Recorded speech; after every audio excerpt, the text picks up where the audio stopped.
Con man, schemer, deceiver, and trickster. You may think I'm referring to the devil, but I'm actually referring to a man who thwarted the devil not once, but twice. A man by the name of Stingy Jack, and his tale is how he influenced why we put jack-o'-lanterns out every Halloween. Centuries ago, in Ireland, lived a man by the name of Jack, who was a blacksmith, but moreover, he was known for being a surly trickster, a con man, and a drunkard who would often skip out on paying his tab at the local pubs. His schemes targeted everyone, from the young and old to the rich and poor. He didn't care, and the villagers often stood clear of the man and gave him the title of Stingy Jack. His infamy spread throughout the neighboring villages and across the land, till one night the devil himself caught wind of Stingy Jack's antics. He was in awe that such a vile and despicable person could even exist, and went to see Jack for himself. That night, as he walked through the moors, the devil posed himself as a man hung from a tree. And when Jack approached the tree, he saw a horrific face gazing back, and he knew then that the devil was here to reap his soul. Knowing what awaited him, Jack asked the devil for one last request, and the devil, in an uncharacteristically and charitable mood, granted him his request. Jack wanted one last drink at a local pub, and one drink led to several more.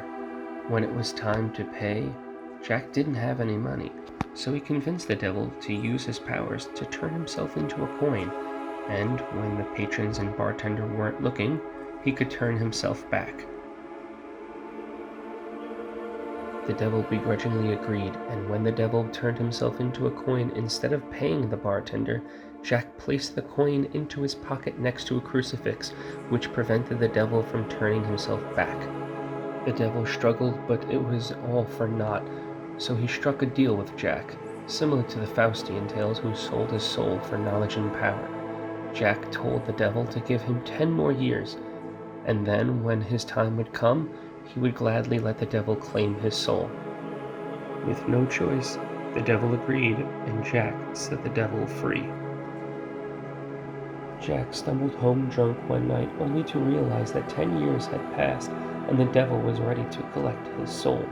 As the devil approached Jack, instead of being afraid of the devil coming to reap his soul, Jack looked worn out. His gaze fixed on an apple in a nearby tree, and the devil inquired why he wasn't afraid about his fate. Jack told him he is starving and would like nothing more than one final snack before departing to hell and paying the price for his sins. Knowing that Jack is a trickster and a deceiver, much like he is, the devil was a bit weary, but the devil also revels in granting wishes. It reminded him of his greatest gift to Eve, the first apple. According to legend, there are 2 variations on what happens next. One tale tells of the devil climbing the tree and Jack swiftly carving crosses into the base. The other tale has the devil climbing the tree, but when he proceeds to climb down, finds that he is stuck, for Jack has placed several crosses around the base. Each tale comes to the same conclusion: Jack has once again ensnared the devil. This time, Jack made a better deal with the devil. Never take my soul to hell. The devil, being stuck on the tree and knowing no way out, bitterly and angrily accepted his fate, as being fooled not once, but twice by Jack, and this time, Jack once again set him free. Jack reveled in the fact that he had outsmarted the devil not once, but twice, and knew that no matter what, he would not go to hell. And as time passed, Jack never changed his ways. Soon after, his drinking and foul deeds finally caught up with him, and Jack passed. As he made his way to heaven and stood before St. Peter, Jack was denied entry. St. Peter told him that God would not allow such an unsavory and mischievous character into heaven. Finding no solace in heaven, Jack resoundingly went to hell. But the devil also denied him entry. The devil smiled and told Jack he promised he would never claim his soul, but offered him one final parting gift. He tossed him an ember from the pits of hell, and Jack found a turnip and hollowed it out to make a makeshift lantern so that he could roam the earth forever till the end of time. Legends of Jack continued. Whenever the locals would see a distant light in the moors, they would say that that's Jack of the Lantern, or simply Jack-o'-lantern.